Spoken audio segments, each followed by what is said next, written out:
네, 안녕하세요. 오늘은 2024년 4월 11일 총선 결과가 나온 날입니다. 제가 처음으로 참여한 총선인 만큼 이번 총선 결과가 가져다주는 의미, 그리고 지난 21대 국회가 저에게는 어떤 모습으로 비춰졌는지, 그리고 마지막으로 저에게는 아직도 소나무당이 필요한 이유에 대해서도 얘기를 해보려고 합니다. 이번 총선 결과가 야권이 190 정도, 여당이 109석 정도 나오고 있는데, 저는 유시민 작가의 의견에 동의를 합니다. 윤석열의 호위무사들이 100석 이하로 떨어지지 않는 이상 저는 현실이 크게 바뀌지 않을 것 같다는 생각이 듭니다. 왜냐하면 21대 국회도 마찬가지로 야당이 과반 이상, 여당이 100석 조금 넘게 가지고 있는 상황에서도 모든 법과 여론을 무시하고 경제를 파탄내고 시스템을 처참하게 붕괴시키는 일이 지속적으로 일어났기 때문에 윤석열 대통령이 법을 거부하는 거부권을 거부한다던가 탄핵을 발의한다던가 그런 점들은 어렵게 된 점이 저는 굉장히 실망스러웠습니다. 저는 이 점이 야권이 전략적으로 실패했다고 생각을 합니다. 물론 22대 국회가 이제 시작했고 할 일도 많이 남아있고 10석에서 9석 정도가 윤석열 정권의 등을 돌릴 수 있지만 저는 여론조사를 잘 살펴볼 필요가 있다고 생각을 합니다. 윤석열 정권이 출범하고 얼마 안 돼서부터 부정 70에서 60, 긍정 30, 강한 부정 50, 이 여론 지형을 벗어난 적이 없었습니다. 그리고 제가 가장 눈여겨보는 모닝 리서치의 조사에서는 세계의 모든 리더들을 대상으로 윤석열 정권은 부정 70, 긍정 20에서 벗어난 적이 거의 없습니다. 저는 이것이 무엇을 뜻하냐고 생각을 하냐면 강한 부정 50은 윤석열 대통령 사형을 하더라도 국민의 반 정도는 찬성을 할 거라고 저는 생각을 합니다. 그런 여론 지형을 봤을 때 의미하는 바가 뭐냐면 지금의 사법부 지형과 여론 지형을 봤을 때 국회로 치자면 친윤, 친보수, 친기득권 세력이 200석 이상을 했다고 생각을 합니다. 사법부와 여론, 언론 지형을 국회로 쳤을 때 저는 상대 진영이 200석 이상을 했다고 생각을 합니다.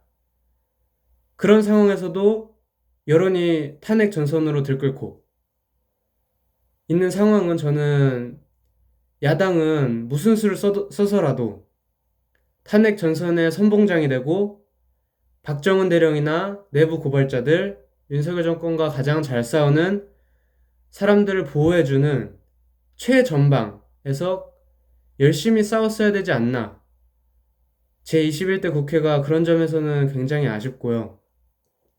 그리고 이번 공천 과정에서도 야권이 아쉬웠던 점은 일단 민주당에서는 대표적인 예시로 강북 을의 정봉주 전 의원이 공천이 취소됐을 때가 가장 대표적인 예인 것 같습니다.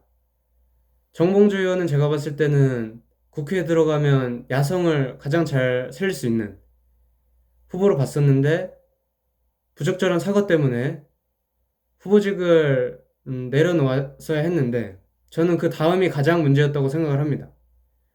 조수진 변호사가 공천이 되었을 때 기득권 언론들이 대놓고 거짓말을 하면서 여론을 조작해서 저는 민주당이 잘못 대처를 했다고 생각을 합니다. 조수진 후보는 선당 후사의 자세로 결국 후보직을 내놓았지만 저는 민주당이 조수진 후보를 보호했어야 된다고 생각을 합니다. 그리고 마찬가지로 시민사회나 거리에서 싸우는 많은 시민들과 협조를 하고 밖에서 같이 나가 싸우고 그리고 같이 싸우다가 감옥에 들어가게 된 송영길 대표와도 손을 잡았어야 하지 않나. 최소 조국혁신당이나 아니면 다른 당에서라도 송영길 대표가 먼저 손을 내밀었을 때 같이 손을 잡아줬어야 하지 않나 생각을 합니다. 지금 언론 지원 같은 경우에는 의도적으로 취재를 하지 않는 방식으로 사건을 더 키우지 않거나 아니면 이재명 대표를 계속 공격하면서 여론 지형을 거의 친윤 지형으로 만들고 있습니다. 이 상황에서 저는 국민 여론이 이렇게 야권 190석까지 만들 수 있는 여론 흐름이었는데도 저는 야권이 크게 움직이지 않았다고 생각을 했어요.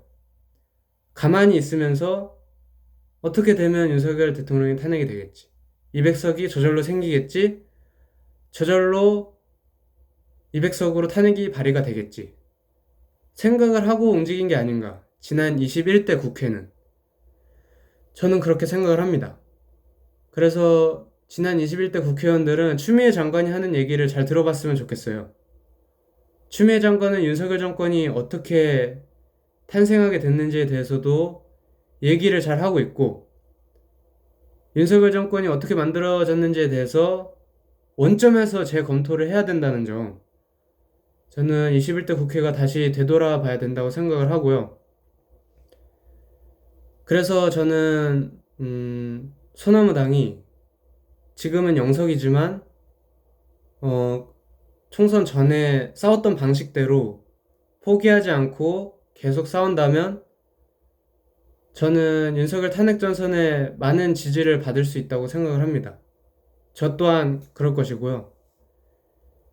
윤석열 정권은 좌우 이념에 사로잡힌 사람들을 이용한다고 저는 생각을 해요. 문재인 정권은 진보 진영 아닙니까? 하지만 조작검사 윤석열 사단을 이용하면서 보수 세력들을 괴멸을 시켰습니다. 그 당시에 모두 윤석열 검찰을 응원했지만 지금 와서는 많이 다른 생각을 하고 있다고 저는 생각을 하고요. 그런 점에서 검찰 권력과 언론 권력과 가장 잘 싸우는 후보들이 지지를 계속 받아야 하고 민주당이나 조국혁신당이나 야권에서 가장 잘 보호를 해줘야 된다고 생각을 합니다. 저는 이준석 신당 같은 경우에는 결국 자기가 보수정당의 자리를 차지하기 위해서 보수정당이 무너지면 과거 당대표를 했던 시절로 돌아가기 위해서 야권과는 저는 최소한의 협치만 할 거라고 생각을 합니다. 또한 최악의 상황으로 흘러가서 정권 심판 바람이 크게 불지 않게 된다면 저는 이준석 대표는 야권과는 협치를 거의 안 할 거라고 생각을 하고요. 그런 점에서 소나무당의 송영길 대표가 광주에서 조인철 후보에게 압도적으로 패하는 모습은 정말 충격적이었습니다. 민주당의 조인철 후보 같은 경우에는 선거관리위원회가 개최하는 토론회에 자기가 벌금을 내면서까지 불참을 했습니다. 또한 윤석열 퇴진, 윤석열 탄핵 전선에 단 한 번도 쓰지 않았고요. 저는 진보 진영이 좌우 통합을 통해서 윤석열을 탄핵하겠다는 송영길 대표를 다뤄주지 않으면서 송영길 대표가 많이 선전을 못했다고 생각을 하고요. 저는 매주 토요일에 광화문에 나와서 시위를 하는 시민들을 열렬히 응원을 합니다. 하지만 매주 전국적으로 광화문에 나와서 시위하는 분들은 좌우 이념 상관없이 윤석열 탄핵을 1순위라고 저는 생각을 하고 있어요. 그런 점을 생각한다면 야권에서 송영길 후보를 최소한의 도움이라도 줬어야 되지 않나 아쉬움이 남습니다. 저는 검찰개혁이나 언론개혁 말로는 번지르르하게 얘기를 하지만 정작 행동들을 보면 실천할 당과 실천하지 않을 당이 보인다고 생각을 합니다. 저는 소나무당 같은 경우에는 검찰 캐비넷이 있더라도 무릎을 꿇지 않고 언론에서 대놓고 거짓말을 하더라도 무릎 꿇고 빌고 사퇴하고 그런 짓은 안 한다고 저는 생각을 해요. 최소한 소나무당에서는. 그런 점에서 그 소나무당은 윤석열 퇴진을 1순위로 뽑고 있지만 만약에 원내 입성을 했더라면 검찰개혁과 언론개혁 또한 최전방에서 싸웠을 거라고 저는 생각을 합니다. 하지만 지금 상황에서는 소나무당이 많은 지지를 못 얻고 영석이기 때문에 원외 활동밖에 할 수 없지만 저는 소나무당 후보들이나 송영길 대표나 포기하지만 않는다면 계속 지지를 얻을 수 있을 것이고 저 또한 지지를 계속 보낼 것입니다. 그래서 이번 총선 결과 앞으로 4년은 더 지켜봐야겠지만 탄핵을 위해서는 저는 불필요한 비극이 더 일어날 거라고 생각을 합니다. 최악의 경우도 나올 수도 있고요. 지금까지 윤석열 정부가 해온 일을 보면 충분히 가능하다고 봅니다. 또한 국민의힘에서 9명에서 10명 정도가 등을 돌리더라도 불필요한 협치를 해야 된다는 점에서 저는 이번 총선 결과가 굉장히 아쉬웠고요.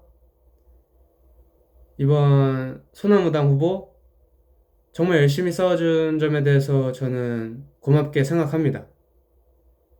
감사합니다.